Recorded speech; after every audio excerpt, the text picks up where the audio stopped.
know that Independence Park was built to host the 1966 British Empire and Commonwealth Games? Yes, it was. There are many interesting facts about Independence Park that you may not be aware of. But don't worry, in today's magazine we will be exploring this popular sport and cultural complex. So all you have to do is stick around.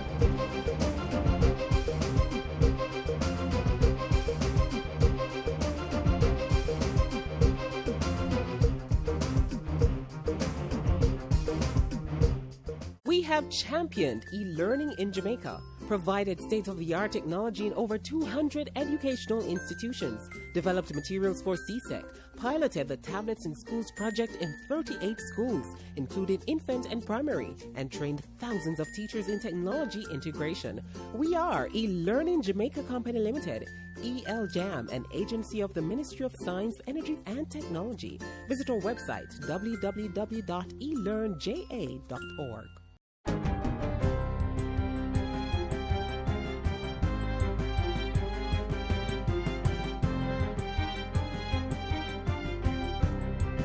Good day, I'm Lorraine Mendez and this is your JIS News for Wednesday, August 3. Though the island has been spared extensive damage with Tuesday's passage of Tropical Storm Earl, government through the National Works Agency is moving to repair and clear blocked roadways in affected parishes. They include St. Mary, St. James and Portland, with secondary damage to sections of the corporate area. The information was shared by members of the National Disaster Committee at a press conference at the Office of the Prime Minister Wednesday. Reporter Vanessa Silvera was there and filed this report. Government has commended the proactive stance of agencies such as the Meteorological Service of Jamaica and first responders. Emergency operations centers have now been deactivated. The Minister of Local Government and Community Development, Desmond McKenzie, is again urging residents to properly dispose their garbage, reiterating that the anti-litter bill will be tabled in Parliament before the end of this calendar year.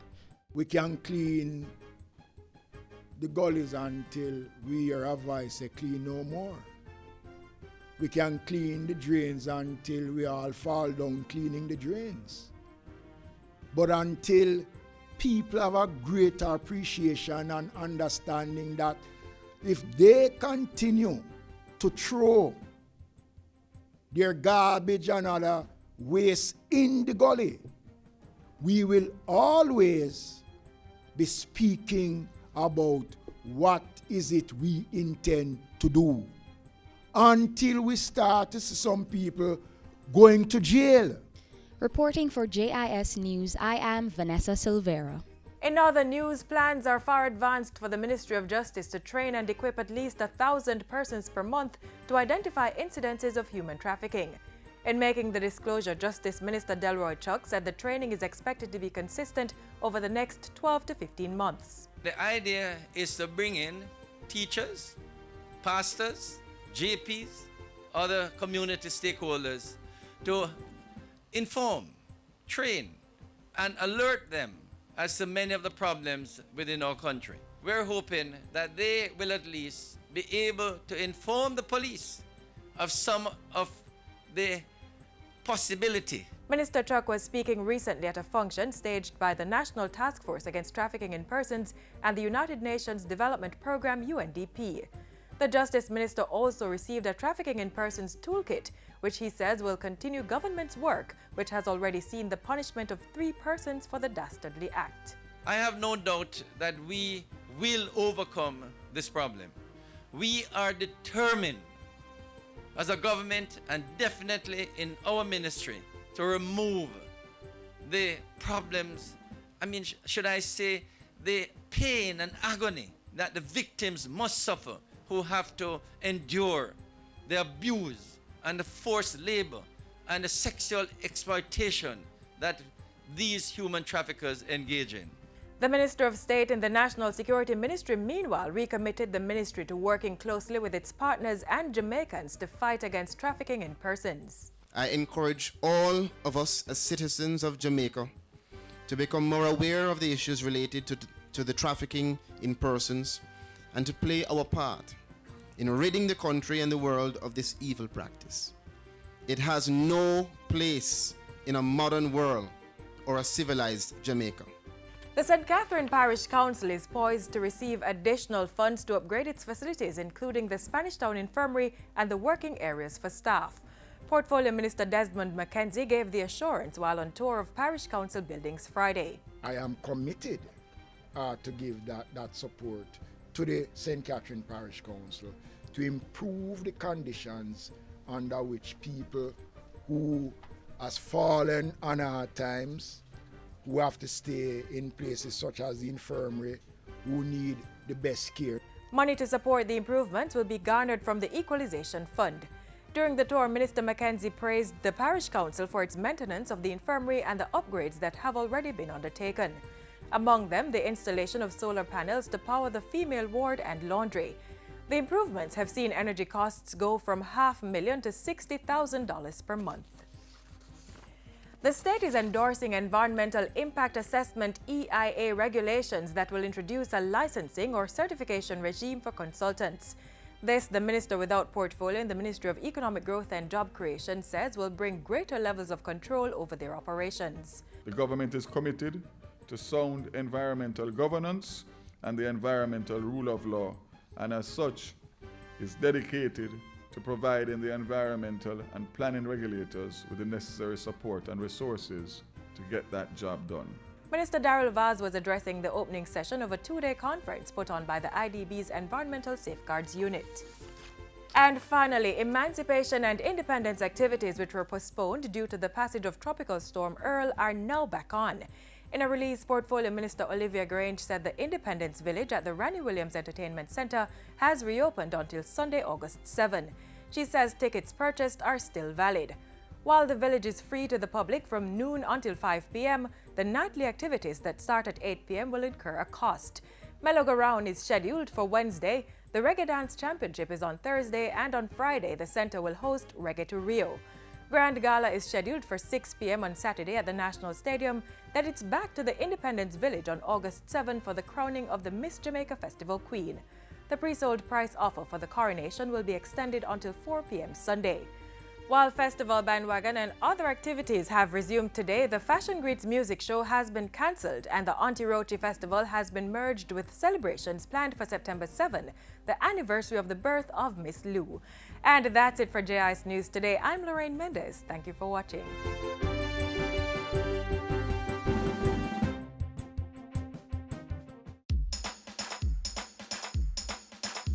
We want a productive Jamaica.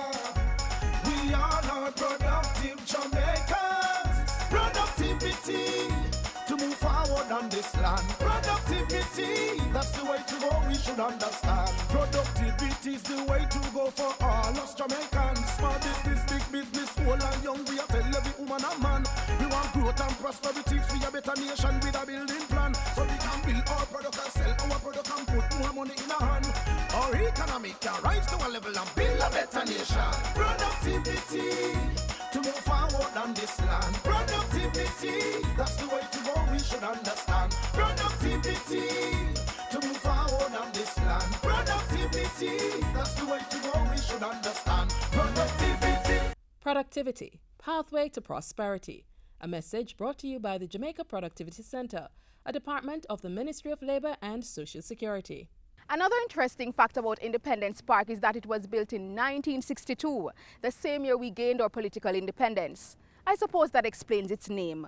But speaking of independence, our next feature highlights the life story of a man who played a significant role in helping us achieve that milestone. Have a look.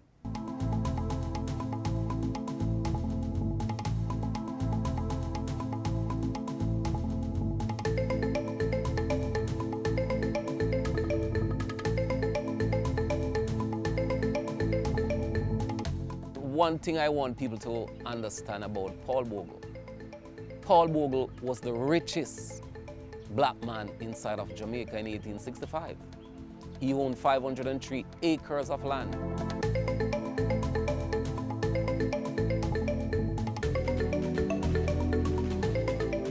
When you look at what Paul Bogle owned, Paul Bogle didn't have to give his life for his country. Yet he did. and for that he was declared a national hero in 1969, the highest honor that could be awarded by a grateful nation. The history of his life and death tells us that the journey to that pinnacle of national recognition was one fraught with danger and ultimately deadly. In the latter months of 1865, Paul Bogle and others of like mind had exhausted their tolerance for the unfair treatment being meted out to black people in colonial Jamaica. After almost 30 years of emancipation, their access to land, good wages, and civil and legal rights were being stifled, based solely on the color of their skin. Paul Bogle, a Baptist preacher from Stonygut in St. Thomas, had come to be seen as the governor of the blacks. So when he began his fateful 50-mile march to the then capital, Spanish Town, they followed and were denied the audience they sought with Governor at the time, Edward John Eyre. Paul Bogle was relentless, and the preacher and his men would later descend on the Morant Bay courthouse while it was in session, determined to have their say. History has labeled that incident the Morant Bay Rebellion. What began as a peaceful gathering to agitate for the fair and equal treatment of all citizens, black or white, ended in chaos and bloodshed. In the end, more than 430 people were killed, hundreds more flogged, 1,000 dwellings destroyed, and the courthouse razed by fire. For this rebellious act, Bogle was deemed the instigator, and in October 1865 he was captured and hanged. Bogle has to be looked at in the context of his own actions. We need to understand that in 1865, Bogle in many respects was representing what people of his group, people of his neighborhood, people of his historical background were faced with. This is just a few years, maybe less than 30 years after emancipation. And emancipation in 1838 had simply not brought the blessings that most ex-slaves had hoped for. One blessing that they had looked for was land. That didn't come. They might also have hoped for some sense of equality. That hadn't come either. Because while in theory all Jamaicans were citizens, they were certainly not equal in the eyes of the law. We have recourse today to many things. We have recourse to the newspapers, to the courts, to the parliament, etc. You know, we have places we can turn to. I mean, we can call up the talk show host and raise the devil. Or we can write terrible letters to the newspapers. We can demand to see our member of parliament, etc. Bogle and those guys didn't have anything like that. You know, so you can't equate the two things at all. And don't forget what they tried to do. They even wrote a letter to the Queen, you know. They walk all the way to Spanish Town to see here. I mean, these guys tried everything. They were not to be confused with agitators on the street. They were not that. Bogle's sacrifice was not in vain. The Morant Bay Rebellion would become the catalyst for many developments in Jamaica. Education, health, and social services, the things for which Bogle agitated, would eventually be greatly improved. Still, the sacrifice was not all Paul Bogle's. Others who bore his name would later face prejudice and persecution for his actions on and before that fateful day. The Morant Bay Rebellion, as it was called, you know, caused the Bogle family to live a bush like wild animals. My father and my grandfather told me that it was illegal to educate any Bogle in Jamaica. Many people in St. Thomas who name Bogle, they can't even relate Paul Bogle's story good enough. Because guess what? It's not something that the family get into easily. Because until this day, sad to say, but it has divided the family. The family never ever come back to what they used to be because of Morant Bay Rebellion. Still, the family is proud of its elder and feels some vindication in his eventual recognition as a national hero. What really drives a deacon that is on the pulpit, a man that is not in need of anything, to do something like that. That is the broader point. Paul Bogle, the father of 7 children, a sibling to 5 brothers, owner of his own little kingdom, a black man who in 1865 had the right to vote, was a warrior for equal rights, a man who was resolute in the fight for his people.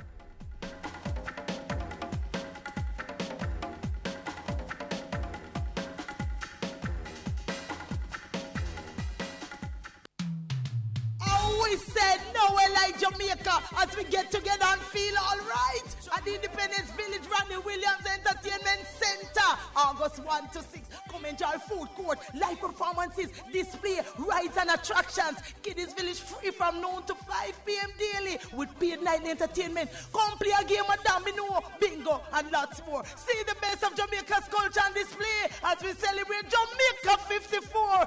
Let's get together and feel all right. At the very entrance of Independence Park is this statue of Robert Nesta Marley. Because of Bob, reggae music is globally appreciated and celebrated. So much so that on the opening night of the upcoming Olympic Games in Rio, a number of local and international artists will be showcasing reggae music at the Randy Williams Entertainment Center. To show our appreciation to him, a concert was held for his 70th birthday last year. Here's a recap. Won't you help to sing another song of freedom? Is all I ever have. Redemption songs.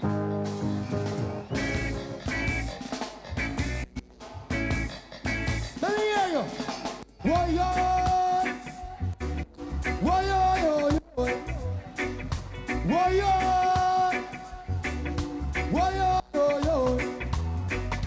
You get up, stand up, you stand up for your right. You get up, stand up, don't give up the fight. Red, green and gold were the colors of the night as the fashion and music fused to celebrate the life and legacy of the gong. When you talk about Bob Marley, you talk about global. He's the boss writer. The melodies are crazy, and I just love what he had to talk about. I loved his message. Well, unity was my main thing, you know what I mean? When he united, you know, the two party leaders together on stage, you know what I mean? You know, Bob Marley's our king, though. Yeah, I mean, he's our daddy, just like Marcus Garvey. The event, sponsored by telecommunications company Digicel and supported by the Ministry of Tourism, had hundreds of patrons coming out, reminiscing on the king of reggae and his contribution, which reached every continent.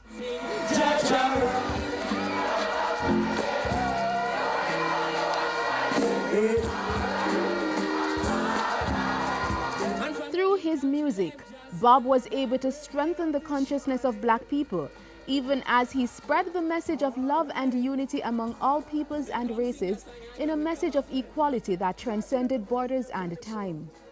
Every man have a right to decide his own destiny, and in this judgment there is no partiality. Being in Zimbabwe with Bob, while we were on stage, I mean, the revolutionaries who fought in the war, which were teenagers mainly, they were not invited to the opening ceremony. And they heard Bob Marley's music from how many kilos away. They will tell you that Bob Marley's music was the music that kept them on the battlefield. No woman a cry. Those little 14-year-old soldiers. And when they heard it, they bombarded the gate and the soldiers tear gassed them. We were on stage and we felt the sensation. And we thought we were gonna die down in Zimbabwe. Me, Sister Rita and Sister Judy, we all ran away, ran for our lives. Not even thinking about Bob. And at the end of it all, when everything came back to a calm, Bob went back on stage and finished his performance. And when he came to the house and saw the three of us, he just looked at us and said, now we know who are the real revolutionaries. One good thing about music, when it hits you, you feel no pain. So hit me with music. Visualize me. Music now. Hit me with music. Hit me with music now. This is French Town Rock. I said, don't watch that. French Town Rock. Big fish or spread down. French Town Rock. You reap what you sow. French Town Rock.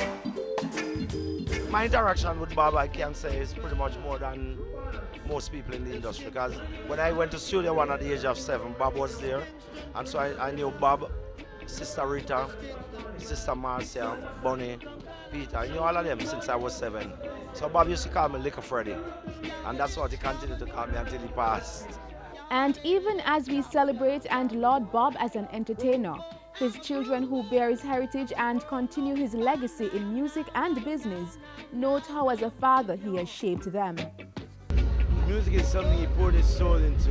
He sweat day and night, not just for economical benefits, but for things that will really enhance a community, make change, create change.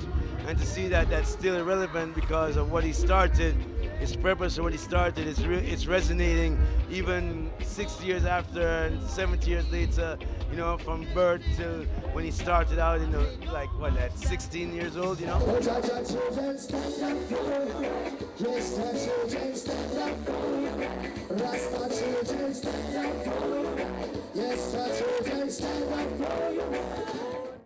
Let's celebrate Jamaica to the world. Fastest man in the world. First Jamaican woman to win gold in Olympic 100-meter sprint. An upcoming global superstar. Mouth-watering meals. And a vibrant set of people. We are Jamaicans. Let's get together and bring back the love. How could we come to Independence Park and not come to the National Stadium? Did you know that the National Stadium track behind me is an IAAF certified level 1 top-class facility? This means that it equates with any other track in the world. The National Stadium is also one of the few facilities in Jamaica that houses a variety of sport facilities that allow athletes in all areas to train and achieve world-class standards. Have a look now at some of our women in sport that have achieved just that. They don't know my story, they don't know a thing about me, who are they to judge me? See my glory, but they never see my pain. Jamaican women have shown their mettle and dominance in all spheres of life, including sports. Most noted among Jamaica's female athletes is Merlene Joyce Ottey, more commonly known as the Sprint Queen. In 1980, Ottey became the first female in the English-speaking Caribbean to win an Olympic medal. She's also the first female to run under 7 seconds in the 60 meters and under 22 seconds in the 200 meters indoors. Ottey is one of the most decorated female athletes in the history of track and field, with 14 World Championship medals, 9 Olympic medals, and has the most Olympic appearances. Another trailblazer is Dion Hemmings, who won Jamaica's first female Olympic gold when she dominated the 400-meter hurdles at the 1996 Atlanta Games. Jamaica achieved another first in 2004 when Veronica Campbell-Brown won the island's first sprint gold with her 200 meters win in Athens. And Shelley-Ann Fraser-Price won Jamaica's first 100 meters gold at the 2008 Beijing Olympics. She defended and retained that title at the London Olympics in 2012. Sylvia Grant is one of the most decorated Jamaican Paralympians in recent history. Starting in 1988, Grant has been racking up medals in the pentathlon, discus and javelin events at the Paralympic, Pan American and World Games, as well as the USA America's Cup.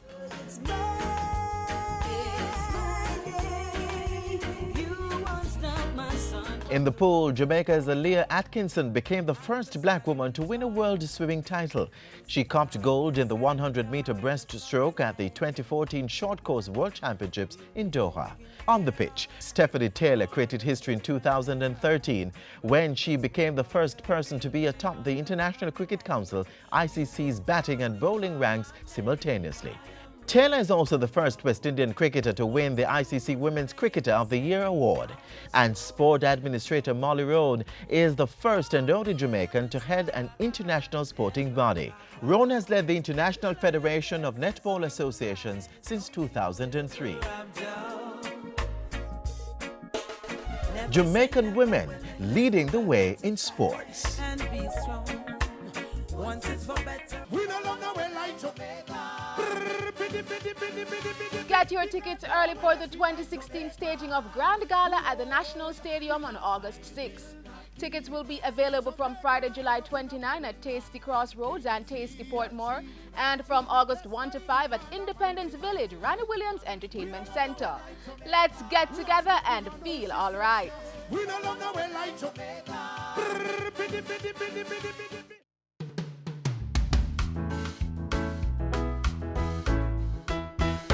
Me no drink coffee, tea, mango time. Hear how nice it may be, mango time. At the height of the mango crop, when the fruit them arrive and drop, wash your pot, turn them down, mango time.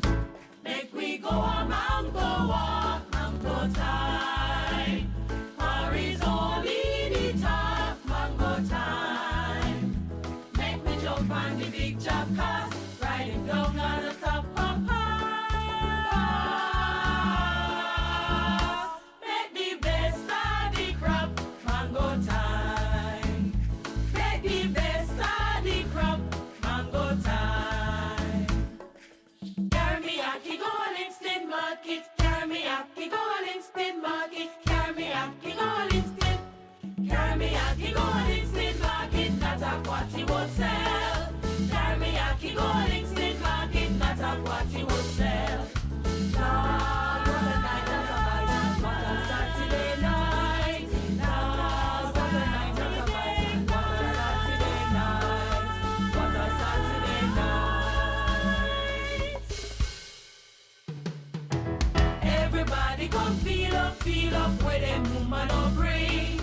Everybody come feel up where them woman no bring. Oh Lord, what a night, what a Saturday night. Lord, what a night, what a Saturday night. What a Saturday night.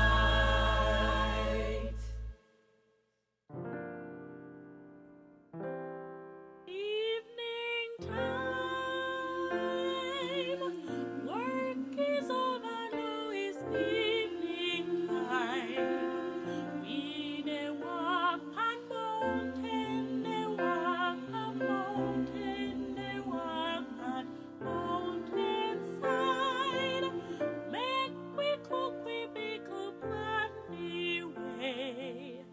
Make we eat and sing, dance and play ring ding on the mountain side. Evening time, work is over, now it's evening time. We dey walk a mountain, dey walk a mountain, dey walk a mountain side. Make we cook, we bake up on the way. Make we eat and sing, dance and play ring ding on the mountain side. Evening time, work is over, now it's evening time. We dey walk a mountain, dey walk a mountain, dey walk a mountain side. Make we cook a big up on the way. Make we eat and sing, dance and play ring ding on the mountain side. Make we eat and sing, dance and play ring ding on the mountain side. Make we eat and sing, dance and play ring ding on the mountain side.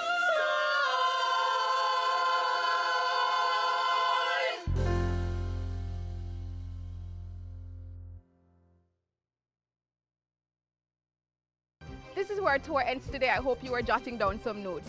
If you enjoyed our show, do send an email to jamaicamagazine@jis.gov.jm. You can also visit our website, jis.gov.jm, or on Twitter @JIS News for the latest information. I'm Tamar McHale. Remember to join in the independence celebrations, and let's get together and feel all right.